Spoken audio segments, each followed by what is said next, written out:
এবার যে লোকসভা কেন্দ্রটিকে নিয়ে আমরা আলোচনা করব তা হলো আলিপুরদুয়ার। সুন্দরী আলিপুরদুয়ার নিঃসন্দেহে পর্যটনের একটা অন্যতম গন্তব্যস্থল। সারা পৃথিবী থেকে মানুষ আসেন, রাজ্যে তো বটেই।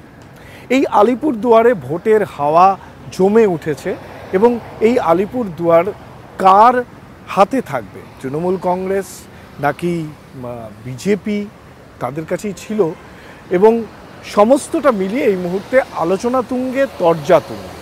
আমরা এই আলিপুরদুয়ার কেন্দ্রটিকে রাজনৈতিকভাবে বোঝার আগে তার সামাজিক, তার জনবিন্যাসের জায়গাটার দিকে যদি একটু নজর করি, তাহলে দেখব কোচবিহারের মতোই আলিপুরদুয়ারেও একটা বড় অংশ ভোটারদের একটা বড় অংশ কিন্তু রাজবংশী এবং নমশূদ্র। এই যে এসসি ভোট, এই এসসি ভোটের মধ্যে রাজবংশীও রয়েছে এবং নমশূদ্র ভোটও রয়েছে। তার পাশাপাশি আলিপুরদুয়ারের একটা বৈশিষ্ট্য আদিবাসী ভোট, বিশেষত নাগরাকাটা, মাদারিহাট, এই সমস্ত যে জায়গাগুলো রয়েছে তাতে ব্যাপক পরিমাণে কিন্তু চা বাগান রয়েছে। সেখানে আদিবাসীদের একটা বড় অংশ কিন্তু আদিবাসী মানুষজনের বাস। এবং এই যে আলিপুরদুয়ার লোকসভা কেন্দ্র, তাতে 1800-রও কিছু বেশি বুথ রয়েছে গোটা লোকসভা কেন্দ্রে। এই চা বাগানের বুথের সংখ্যা প্রায় 450, সব মিলিয়ে প্রায় 450। সুতরাং একেবারে এই চা বাগানের যে বুথগুলি, এটা একটা কিন্তু গুরুত্বপূর্ণ ফ্যাক্টর। পাশাপাশি রাজবংশী ভোট, পাশাপাশি নমশূদ্র ভোট, এই সব দিকেই কিন্তু নজর রেখে আমরা একটু বুঝে নেওয়ার চেষ্টা করব আলিপুরদুয়ার লোকসভা কেন্দ্রে কি হচ্ছে বা কি হতে চলেছে, বা রাজনৈতিক দলগুলি কি দাবি রাখছে। একটা সময় যখন বাম রাজনীতি, পশ্চিমবঙ্গে যখন বাম জমানা ছিল, এই আলিপুরদুয়ারের বিস্তীর্ণ অঞ্চলে কংগ্রেসের জনপ্রতিনিধি আমরা দেখেছি বিধানসভার ক্ষেত্রে, আমরা আরএসপির জনপ্রতিনিধি দেখেছি। এই চা বাগান অধ্যুষিত অঞ্চলগুলিতে আরএসপির খুব বড় সংগঠন ছিল। পরবর্তী সময়ে তৃণমূল কংগ্রেস ধাপে ধাপে এগিয়ে তাদের সংগঠন তৈরি করে এবং বিধানসভা নির্বাচনে 2011 সালে, 16 সালে তারা ভালো ফলাফল করে এবং একই সঙ্গে 2016 সালেই কিন্তু আলিপুরদুয়ার থেকে মনোজ টিগ্গা জিতেছিলেন। 2016 সালে যে 3জন বিজেপি বিধায়ক জিতেছিলেন, খড়গপুর থেকে দিলীপ ঘোষ, বৈষ্ণবনগর থেকে বিজেপির বিধায়ক এবং একই সঙ্গে আলিপুরদুয়ার থেকে কিন্তু, এই আলিপুরদুয়ার জেলা থেকে কিন্তু মনোজ টিগ্গা জিতেছিলেন। অত্যন্ত স্বল্পভাষী, খুব বিনয়ী ভদ্রলোক বলে পরিচিত আদিবাসী নেতা, বিজেপির মুখ, এবার 2024 সালের নির্বাচনে লোকসভা কেন্দ্রের প্রার্থী।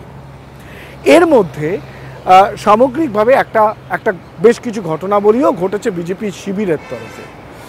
যেমন আমরা যদি দেখি যে জন বার্লা, যিনি 2019 সালের লোকসভা নির্বাচনে বিজেপির এমপি হয়েছিলেন, বিজেপির সাংসদ হয়েছিলেন, তাকে এবার টিকিট দেওয়া হয়নি। তার বদলে বিধায়ক মনোজ টিগ্গাকে কিন্তু লোকসভায় বিজেপির প্রার্থী করা হয়েছে। বিজেপির প্রার্থী হিসেবে তিনি বিজেপির অন্যতম গুরুত্বপূর্ণ মুখ।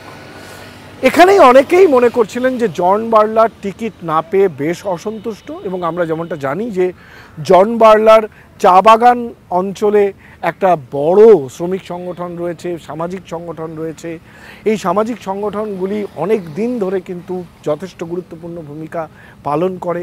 তাই তৃণমূল কংগ্রেস এই জন বার্লার গ্রুপের বা জন বার্লার অনুগামীদের অন্তর্ঘাতের ওপর অনেকটাই কিন্তু তাদের প্রত্যাশা রয়েছে যে বিজেপির তরফে, বিজেপি শিবিরে জন বার্লার এই যে অনুগামীরা, তারা কিন্তু মনোজ টিগ্গাকে মেনে নেবেন না সাংসদ পদপ্রার্থী হিসেবে, এবং এখানে একটা অন্তর্ঘাতের সুযোগ হতে পারে। যদিও বিজেপির তরফ থেকে যেটা জানানো হচ্ছে বা যেটা দেখাও গেছে, যে প্রধানমন্ত্রীর সভায় জন বার্লা উপস্থিত ছিলেন এবং জন বার্লা প্রাথমিকভাবে মনোজ টিগ্গার হয়ে প্রচারে না নামলেও জন বার্লা কিন্তু এই মুহূর্তে প্রচারে নামছেন এবং একই সঙ্গে তারা কাজ করছেন।